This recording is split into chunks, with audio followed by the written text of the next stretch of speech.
Welcome to all of you.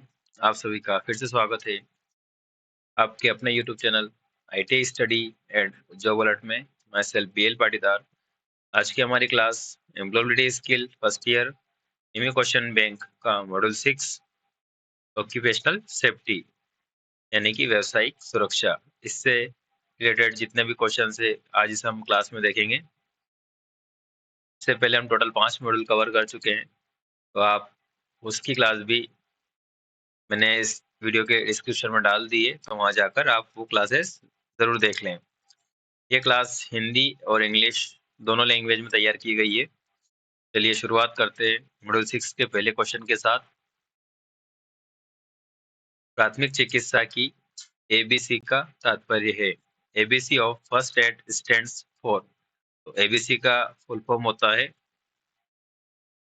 Airway, breathing and circulation. Airway, breathing and circulation, option number B इसका right answer होगा।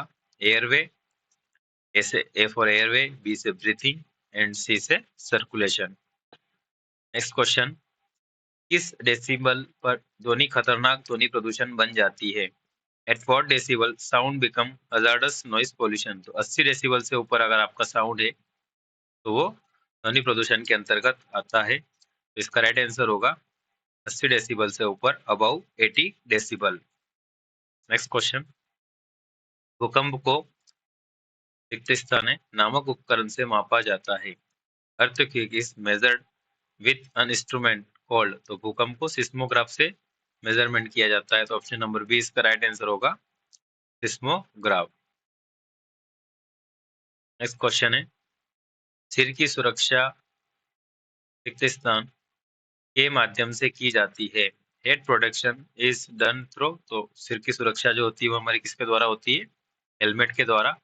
Right answer हो जाएगा आपका option number A, helmet. जो occupational safety वाला जो module है उसमें क्वेश्चन भी बहुत कम ही है, 16-17 क्वेश्चन टोटल हैं और बहुत इजी क्वेश्चन है, तो आप वीडियो को लास्ट तक जरूर देखें। इसके क्वेश्चन भी आपको एग्जाम में देखने को मिलेंगे।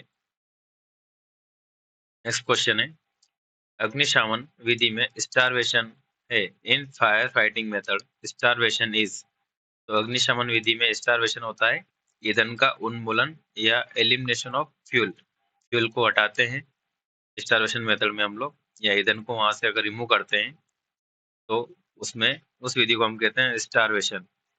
अब ऐसे समझिए आप कि जो फायर होती है या आग होती है, आग लगने के लिए 3 चीजें आवश्यक होती है, ईंधन, ऊष्मा और ऑक्सीजन। ये तीनों होगा अवेलेबल होती है तो आपकी आग लगती है। कहीं पर भी आग लगने के रीजन ये तीनों होते हैं। यदि इन तीनों में से किसी एक की कमी कर देंगे तो हम आग पे कंट्रोल पा लेंगे या आग को बुझा देंगे। तो अगर ईंधन हटा देंगे वहां से, जिस जहाँ आग लगी हुई है वहां से अगर ईंधन को हटा देंगे जिसमें आग लगी हुई है, तो आग पे कंट्रोल हो जाएगा। तो जब ईंधन को हटाया जाता है और आग पे कंट्रोल किया जाता है, उस मेथड को कहते हैं स्टारवेशन। क्या कहते हैं? स्टारवेशन। ऐसे ही अगर ऑक्सीजन की कमी करके आग को बुझाया जाता है उसको कहते हैं स्मोथरिंग। और वैसे ही अगर ऊष्मा को ठंडा करके आग को बुझाया जाता है तो उसको कहते हैं कूलिंग। तो यहाँ पर स्टारवेशन पूछा है आपसे, तो स्टारवेशन में हम लोग क्या करते हैं? ईंधन का उन्मूलन, ईंधन को हटाते हैं वहां से। तो ऑप्शन नंबर सी इसका राइट आंसर होगा, elimination of fuel. Next question है, कार्यस्थल पर चोट लगने और बीमार होने से धन, समय और प्रयास की हानि होती है। इन नुकसानों को प्रबंधित करने का सबसे व्यवहारिक तरीका क्या है? On the job injuries and illness cost money, time and effort, what is the most practical way to manage this losses? तो जो वर्क प्लेस है, आपका जो कार्यस्थल है, वहां पर चोट लगना, बीमार होना, इस तरह के अगर नुकसान हो रहे हैं तो उससे समय का भी नुकसान होता है और आपके धन का भी व्यय होता है। तो इनको मैनेज करने के लिए हम लोग क्या करेंगे? प्रभावी सुरक्षा और हानि नियंत्रण कार्यक्रम आयोजित करते रहते हैं बीच बीच में, तो उससे सभी लोग अवेयर हो जाते हैं और इस तरीके के नुकसान से हम लोग थोड़े से बच जाते हैं। तो इस तरीके से हम उसको मैनेज कर सकते हैं। तो राइट आंसर होगा प्रभावी सुरक्षा और हानि नियंत्रण कार्यक्रम, effective safety and loss control programme. Next question है, ओजोन परत से बनी है। Ozone layer is made up of 3 oxygen atom. 3 oxygen परमाणु से आपकी ओजोन लेयर बनी होती है। O3 उसका केमिकल नेम है, उसका रासायनिक नाम क्या है ऑक्सीजन का? O3। तो ध्यान रखिएगा, ओजोन लेयर जो है वो 3 ऑक्सीजन परमाणु से बनी होती है। त्यागे गए पदार्थों को नए उपयोगी उत्पादों में पुनः प्रसंस्करण करने को कहा जाता है। तो कोई भी मटेरियल है उसको अगर न्यू यूजफुल प्रोडक्ट में हम बनाते हैं तो उसको क्या कहते हैं हम लोग? रिसाइकलिंग। सामग्री का पुनर्चक्रण, recycling of material. Option number B इसका राइट आंसर होगा, रिसाइकलिंग ऑफ मटेरियल, सामग्री का पुनर्चक्रण। अगला प्रश्न है, जीवित चीजों का उनके पर्यावरण के संबंध में अध्ययन कहलाता है। The study of living things in relation to their environment is called, जिसको हम लोग पारिस्थितिकी कहते हैं या इकोलॉजी कहते हैं। तो ऑप्शन नंबर सी इसका राइट आंसर होगा, पारिस्थितिकी या इकोलॉजी। नेक्स्ट क्वेश्चन है, पर्यावरण बचाने के लिए 3 आर है। The 3 Rs to save environment are. तो पर्यावरण बचाने के लिए 3 आर है, रिड्यूस, रिसाइकल एंड रीयूज। कम करें, पुनर्चक्रण करें, पुनः उपयोग करें। इसको ऐसे समझिए आप लोग कि अभी पर्यावरण को सबसे ज्यादा नुकसान किससे? प्लास्टिक से। तो अगर हम प्लास्टिक का यूज कम कर देंगे तो कहीं ना कहीं पर्यावरण को नुकसान से बचा पाएंगे। अब आपने एक बार प्लास्टिक यूज कर लिया तो प्लास्टिक कई सालों से खत्म नहीं होता है, तो क्या करेंगे? क्योंकि वो प्लास्टिक बन तो गया, कहीं से भी बन के तो आ गई वो प्लास्टिक। अब उसको आपने एक बार यूज किया है तो उसको वापस से क्या करें? रिसाइकल करें, फिर से बनाएं, उस प्लास्टिक को फिर से यूज करें। तो रिड्यूस करें, पहले तो उसका उपयोग ही कम करें। अगर उपयोग कर भी लिया आपने तो उसको वापस से रिसाइकल करें, और फिर रिसाइकल करने के बाद क्या करें? उसको फिर से यूज करें, रीयूज करें। इस तरीके से हम लोग पर्यावरण को बचा सकते हैं। और उसके 3 आर होते हैं, रिड्यूस, रिसाइकल और रीयूज। ऑप्शन नंबर डी इसका राइट आंसर होगा। नेक्स्ट क्वेश्चन है, कंपन और विकिरण के अंतर्गत आते हैं vibration and radiation comes under, शारीरिक खतरे या फिजिकल हजार्ड्स के अंतर्गत ये चीजें आती है। तो ऑप्शन नंबर बी इसका राइट आंसर होगा, शारीरिक खतरे या फिजिकल हजार्ड्स। नेक्स्ट क्वेश्चन है, इनमें से कौन सा मानव प्रेरित खतरा है? Which one is the main induced hazardous? तो लैंडस्लाइड या भूस्खलन जो है वो मानव निर्मित खतरा है। ऑप्शन नंबर ए इसका राइट आंसर हो जाएगा।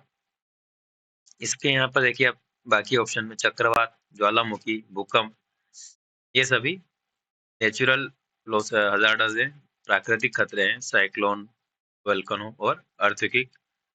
बाकी जो लैंडस्लाइड है वो मानव प्रेरित खतरा है, क्योंकि कई बार हम देखते हैं पहाड़ियों पर या ऐसी जगह पर कॉलोनीज वगैरह या मकान वगैरह बना दिए जाते हैं, और जब ज़्यादा बारिश वगैरह होती है तो वहाँ पर लैंडस्लाइड होता है और नुकसान होता है। कई बार पहाड़ों को काट के रोड बना दिए जाते हैं। प्रकृति के साथ छेड़छाड़ करके वो चीज़ें तैयार, मानव वो चीज़ें तैयार करता है खुद के फायदे के लिए। अब उस ऐसी जगह रोड बनाता है और फिर वहाँ पर लैंडस्लाइड होती है तो कहीं ना कहीं नुकसान देखने को मिलता है। तो ये वाला जो नुकसान है, लैंडस्लाइड होना, ये सभी मानव प्रेरित खतरे के अंतर्गत आता है। तो इसका राइट आंसर होगा option number A.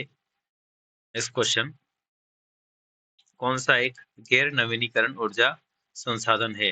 Which one is the non renewable energy sources? तो कोयला जो है वो या कोल जो है वो आपका नॉन रिन्यूएबल एनर्जी सोर्सेज है। ऑप्शन नंबर बी इसका राइट आंसर होगा, कोयला या कोल।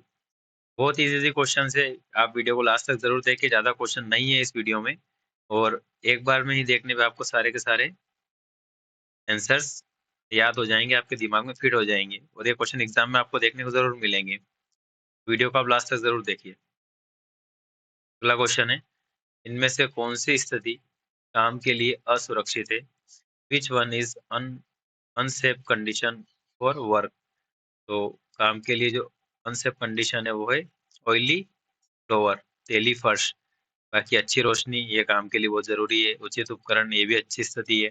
पर्याप्त वेंटिलेशन ये भी अच्छी स्थिति है। लेकिन अगर आप जहाँ काम कर रहे हैं वहाँ का जो फर्श है, जो फ्लोर है, उस पे ऑयल होगा तो आपके गिरने के चांस बढ़ जाएंगे। आप व्यवस्थित चल नहीं पाएंगे उस फ्लोर पे। तो ऑयली फ्लोर जो है वो काम के लिए अनसेफ कंडीशन है, असुरक्षित है। तो ऑप्शन नंबर ए इसका राइट आंसर हो जाएगा। नेक्स्ट क्वेश्चन, ये भी वही क्वेश्चन है कि इनमें से कौन सी स्थिति काम के लिए असुरक्षित है? तो कौन सा है इसका आंसर? ऑप्शन नंबर डी, तेली फर्श या oily floor. Next question, global warming के लिए जिम्मेदार मुख्य ग्रीन हाउस गैस कौन सी है? Which one is the main green house gas responsible for global warming? Global warming के लिए कार्बन डाइऑक्साइड, इस चार ऑप्शन में जो ऑप्शन दिया है option number D, carbon dioxide, ये जो है वो ग्लोबल वार्मिंग के लिए मेन रिस्पॉन्सिबल गैस है। तो इसका राइट आंसर हो जाएगा option number D, carbon dioxide. Next question, निम्नलिखित में से कौन सा एक एर्गोनॉमिक खतरा नहीं है?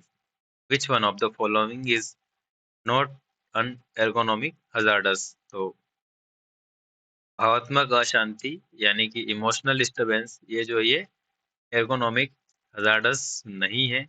बाकी तीनों के तीनों एर्गोनॉमिक हजार्डस हैं। तो ऑप्शन नंबर सी यहाँ पर राइट आंसर होगा, भावात्मक अशांति या इमोशनल डिस्टरबेंस। नेक्स्ट क्वेश्चन, निम्नलिखित में से कौन सा 3R का हिस्सा नहीं है? Which one of the following is not part of 3R? तो अभी हमने देखे कि 3R कौन कौन से होते हैं।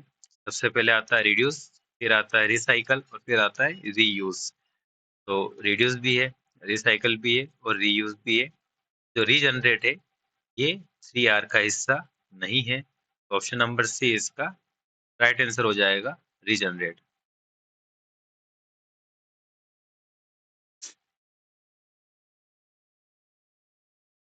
तो आप लास्ट तक बने रहे। वीडियो आपको अच्छा लगा हो तो आप इसे लाइक करिए, कमेंट करके हमें ज़रूर बताएं और अपने दोस्तों के साथ भी इस वीडियो को शेयर कीजिए। यदि आप पहली बार चैनल पर जुड़े हैं तो इसको सब्सक्राइब कर लीजिए, साथ ही बेल आइकन को भी प्रेस कर लीजिए ताकि हमारा जब भी कोई नया वीडियो आए तो उसका नोटिफिकेशन आप तक सबसे पहले पहुंच जाए। तो हमारे साथ लास्ट तक बने रहने के लिए आप थैंक यू वेरी मच।